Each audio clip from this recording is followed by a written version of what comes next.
And now for my next number, I'd like to return to the classic.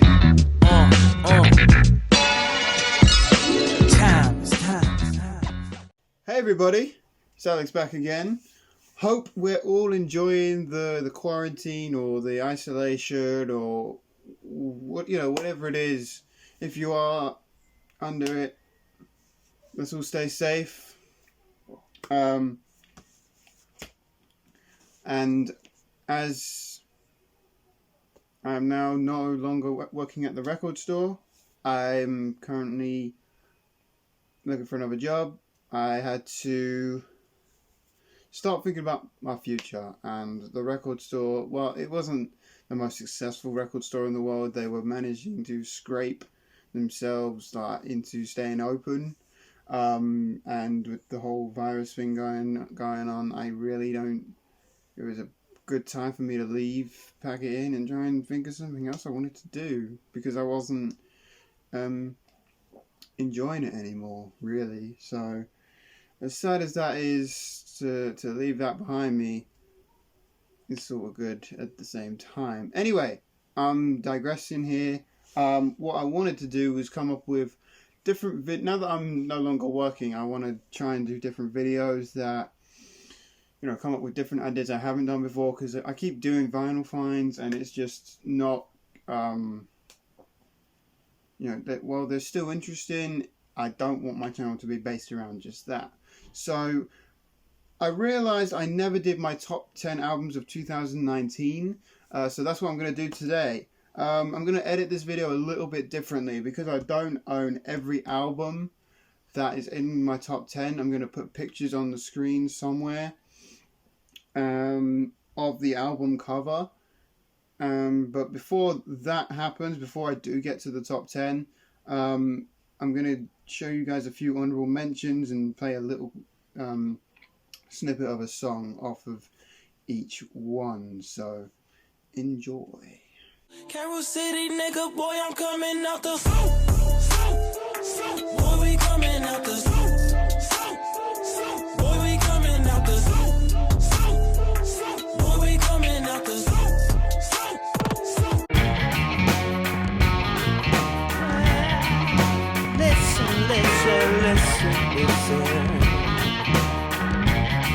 listen. Well, it's hard out there for a man. It's cold. Pulling out the coupe at the lot. Tony fuck 12, fuck SWAT. Busting all the bells out the box. I just hit a lick with the box. Had to put the stick in the box. Pour up the whole damn seal. I'ma get lazy. I got the mojo deals. We been trapping like the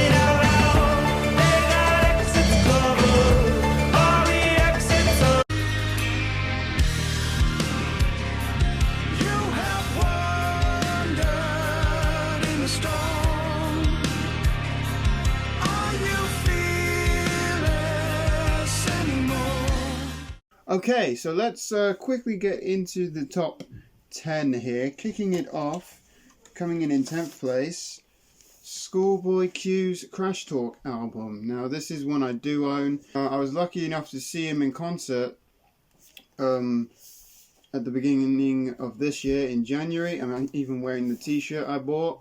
This was one of the best gigs I think I've ever been to. Such a lively crowd, such a great gig, and yeah, I was involved in the mosh pits quite a bit, but with him, it was him and J-Rock in concert, two of my favourite modern rappers at the moment, so I had to grab that one. He's got so many great features on here, and while it's not his best album, it's still a good one. Granted, I still prefer his previous two albums to this, but it's still, out of the 5 albums he's put out, it's still in my top 3. So I've got to put it in here somewhere. It's still a great album, still good to listen to. There's just 1 or 2 tracks I might not like as much. that you could skip over, or maybe they're not his best work. But I do still really enjoy this album. So yeah, Schoolboy Q's Crash Talk is coming in at number 10 for me.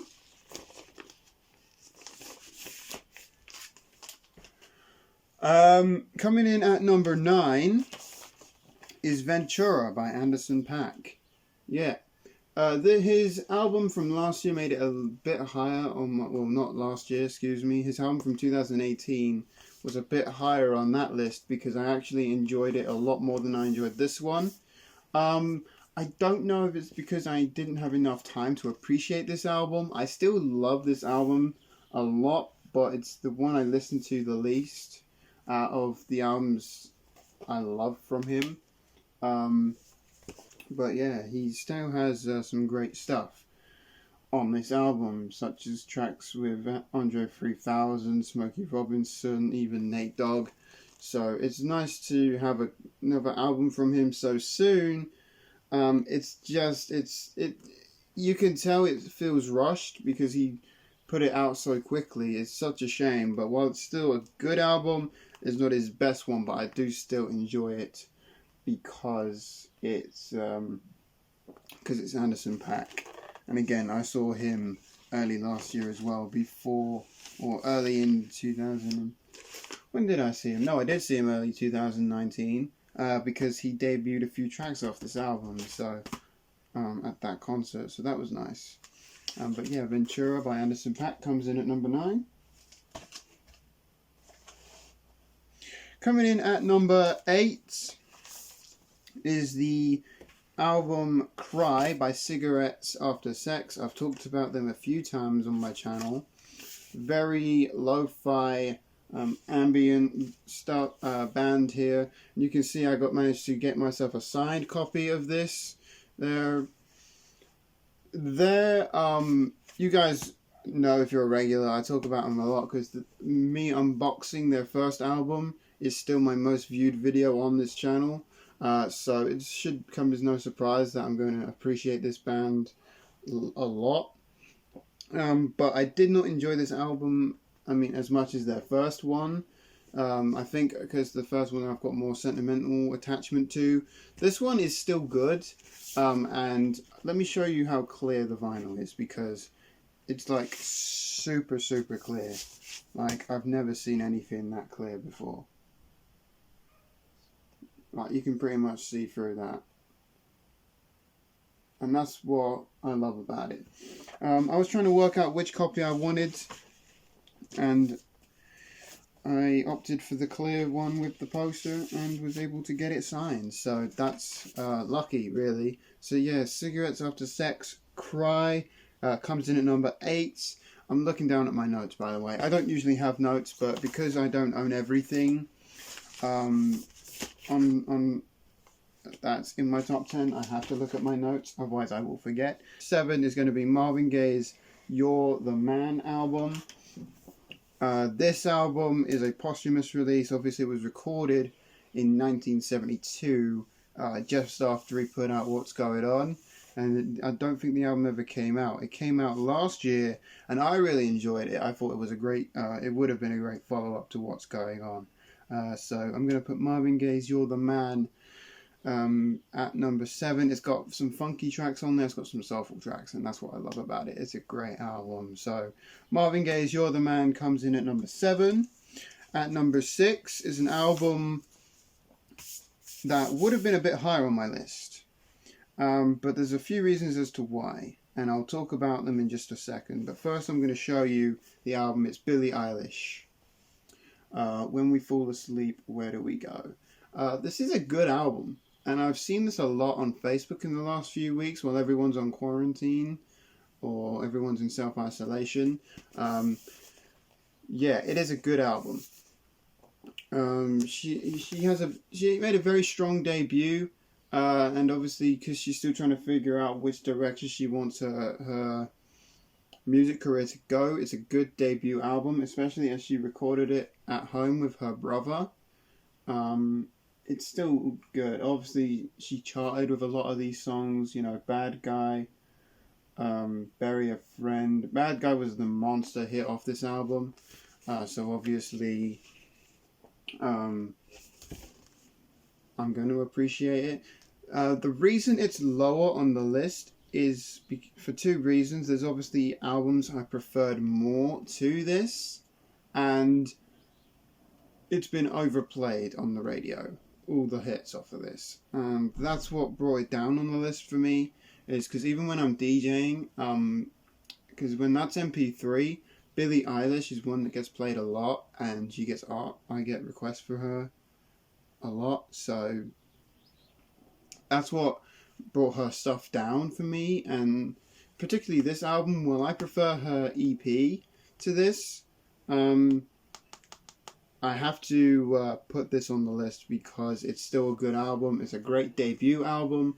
It's just not one that I can put higher, unfortunately. But it's a strong debut album, very good, and I'm excited to see where her career goes from here, because yeah, she just had a very good year in 2019. So Billie Eilish's "When We Fall Asleep, Where Do We Go" comes in at number 6.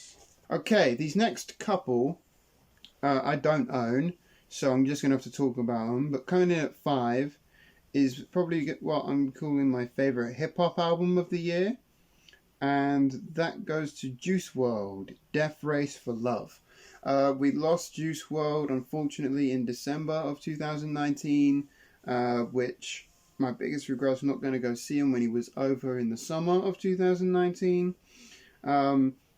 But he had a great album in 2019. I prefer his previous album, which came out in 2018. And again, if I'd remembered about it, it would have made my list in 2018.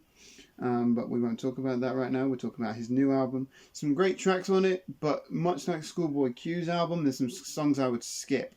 But unlike Schoolboy Q's album, it's more of a solid album. And although he's only had 2 albums out in his short-lived career, it's a great album to go out on, basically. For someone who was as young as he was and as talented as he was, it was a great way to go out. His debut, for me, was better because I like it more, but this is still a good album as a way to go from there. So it's a very solid album, my favourite hip-hop album of the year, so I've got to put it at number 5. At number 4, we're going with a soul album here, and that's Cool Million's Stronger. It's synth, it's R&B, soul, disco, whatever you want to call it. It's the new album from Cool Million, and it is great. There's a lot of great songs on this album. Again, it's not my favourite from them, but there's 2 songs on here with D-Train. I talk about D-Train a lot on this channel, and because I talk about him a lot, I had to check out this album and really, really enjoyed it. So it's not the strongest album, but it's still a very solid one, and I enjoyed it a lot. So it comes in at number 4. And again, I could have swapped 4 and 5 around depending on which one I'm listening to, but that's my list as of right now, as I'm saying it. So at number 3 is Flying Lotus's album, Flammagras. I always pronounce it wrong. But yeah, there were multiple copies of this. There was a white vinyl version, a red vinyl version. I just opted with the black vinyl pop-up edition. But this is a great album, and this is my favourite from Flying Lotus, just because of who features on here. Mainly down to George Clinton, Anderson .Paak, who we talked about earlier, and Denzel Curry are all not featured on this album. And Denzel Curry, he was in my honorable mentions, if you saw the beginning, just because it's classed as a mini album, so I didn't really want to include it, but it's still a fantastic album, and yeah, another great gig from 2019. But yeah, Flying Lotus's album, I really, really enjoyed this one. Absolutely incredible, very solid album, very different from his previous stuff as well, loads of great features, and again, just a very, very solid album. So for me, Flying Lotus comes in at 3. Oops. At 2, another one I don't own, and I wish I did, because this is an album I should have got on a bit sooner, because it's a great album, very chilled, and it's from James Blake, his Assumed Form album. Comes in at number 2. He is British, he's from London, and he works with a lot of hip-hop guys. There's a track on here with Travis Scott, who also features on Schoolboy Q's album.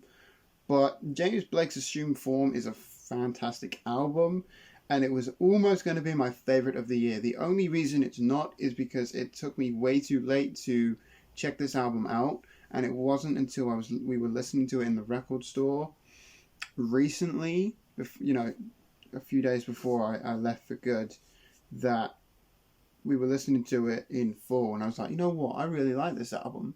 So it could just be down to hype, it could move up on my list as I check it out more, or it could move down. But for now, this is where I'm putting it at 2, because I really enjoyed it, and I really think it's a very well made album. So James Blake's Assumed Form comes in at number 2, but at number 1, and I'm pretty sure I know some people would have had this as their number 1 of the year. I think Andrew from Tales of the Crate also had this as his number 1. But I don't have the vinyl, I've only got the CDs, so I have to show you that. It's Michael Kiwanuka with Kiwanuka. This is a great album. I've loved his music since his debut. This is maybe his best work to date. Very, very solid, very good stuff. And if I could have this on vinyl, it'd be incredible. But the vinyl's a bit pricey at the minute because of his recent announcement. He's much like James Blake as well, he's British. So I don't know what it is with the British musicians on this list. Well, there's only 2, but both are my 1 and 2 slots of this year, of last year, excuse me. I keep saying this year. Maybe I should do these lists a bit sooner. But yeah, Kiwanuka by Michael Kiwanuka is my number 1 album of the year, and I'm still sending out my prayers and hopes for him, and hope he gets through his leukemia very, very soon, so he can come back, make another album, and tour once again, because he's had to bring his tour dates forward, I think, because of his leukemia. But yeah, there it is, Michael Kiwanuka with Kiwanuka. So there it is, my top 10 of the year of 2019. Hopefully when it comes to the best at the end of 2020, I've put the list out a lot sooner, because I really should get to doing that. But this so far is my top 10 of 2019. I hope you guys enjoyed. I'm sorry I'm super late on getting this video out to you guys, but there it is. It's done now, it's out the way, and we've done it. I've still got a few more videos to do, so I will see you guys soon, but most importantly, please stay safe. Please like and subscribe if you're new here. Leave a little comment, let me know what your thoughts are. If you've got a top 10 of 2019 that I haven't seen, let me know. Share yours in the comments below, either your top 10, or just let me know you've got a video and I can go back on your channel and search for it, because I'd be interested to know what everybody else's are. I've seen a few, but not too many, because I didn't want my list to be influenced, but obviously my list is going to be very, very different from yours, so let me know. But yeah, that's going to do it for this video, guys. Thanks so much for tuning back into the channel, and I will see you again very soon. Peace.